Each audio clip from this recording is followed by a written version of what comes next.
ആരോഗ്യത്തിനൊപ്പം സൗന്ദര്യവും. സമഗ്രമായ ആരോഗ്യത്തിന്റെയും സൗന്ദര്യത്തിന്റെയും പുതിയ തുടക്കത്തിനായി മട്ടാഞ്ചേരിയിൽ സ്ഥിതി ചെയ്യുന്ന ആയുർസ്പർശ് ആയുർവേദ ഹോസ്പിറ്റൽ നിങ്ങളേവരെയും സ്വാഗതം ചെയ്യുന്നു. പറവൂർ ടൗൺ ലയൺസ് ക്ലബിന്റെ ഭാരവാഹികൾ ചുമതലയേറ്റു. പറവൂർ ടൗൺ ലയൺസ് ക്ലബിന്റെ ഭാരവാഹികൾ ചുമതലയേറ്റു. സ്ഥാനാരോഹണ ചടങ്ങ് മുൻ ഡിസ്ട്രിക്ട് ഗവർണർ രാജേഷ് കോളരിക്കൽ ഉദ്ഘാടനം ചെയ്തു. പ്രസിഡന്റ് MM ജോസ് അധ്യക്ഷനായി. സെക്രട്ടറി EC റെജി സേവന പ്രവർത്തനങ്ങൾ വിശദീകരിച്ചു. PR മുരളി, ബിബിൻ സിബോസ്, S രാജൻ തുടങ്ങിയവർ സംസാരിച്ചു. സ്കൂൾ വിദ്യാർത്ഥികൾക്ക് ബാഗുകൾ, കുടകൾ, പ്ലേറ്റുകൾ എന്നിവ നൽകി. President EC Reji, secretary Anand Menon, treasurer doctor Sooraj Pulickal എന്നിവരാണ് ഭാരവാഹികൾ. ഏറ്റവും കൂടുതൽ ഫിനാൻഷ്യൽ സപ്പോർട്ട് നൽകിയത് നമ്മുടെ ക്ലബ് മെമ്പറായ ലയൺ ബിജോയ് PR കൊണ്ടിരുന്നതാണ്.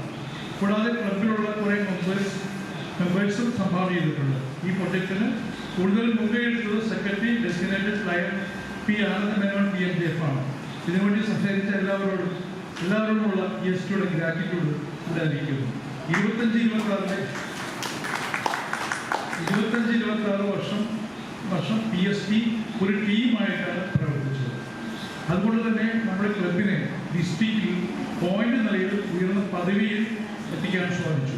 വിവിധ കമ്മ്യൂണിറ്റി സേവന പ്രവർത്തനങ്ങൾ ചെയ്തു. Transformation leader Rajesh Kolarikkal.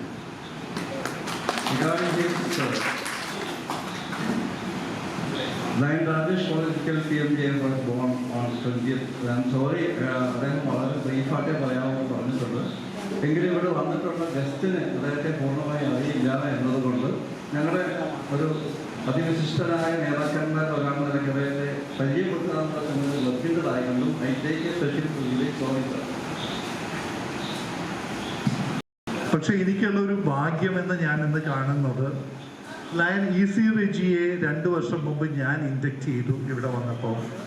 കഴിഞ്ഞ വർഷം അദ്ദേഹത്തിന് lion Jose, lion Reji and lion Natesan ഇവർ 3 പേരും കൂടി എൻ്റെ വീട്ടിൽ വന്ന് ഇൻവൈറ്റ് ചെയ്തിട്ടാണ് ഞാനിവിടെ വന്നത്. വേണ്ട, അതിൻ്റെ ഒരു ആവശ്യമില്ല എന്ന് പറഞ്ഞാലും അവർ പറഞ്ഞു like we want to come and invite you personally എന്ന് പറഞ്ഞിട്ട് ദേ കെയിം ഹോം. അദ്ദേഹത്തിനെ കഴിഞ്ഞ വർഷം ഞാൻ ഇൻസ്റ്റാൾ ചെയ്തു സെക്രട്ടറി ആയിട്ട്. ഈ വർഷം വീണ്ടും അതേ ടീം തന്നെ വീണ്ടും വന്ന് ഇൻവൈറ്റ് ചെയ്തു. ഇന്ന് ഞാൻ അദ്ദേഹത്തിനെ പ്രസിഡന്റായിട്ട് ഇൻസ്റ്റാൾ ചെയ്യുന്നു. അതൊരു ഭാഗ്യം തന്നെയാണെന്ന് എനിക്ക് തോന്നുന്നു. കാരണം ന്യൂസ് ബ്യൂറോ, പറവൂർ.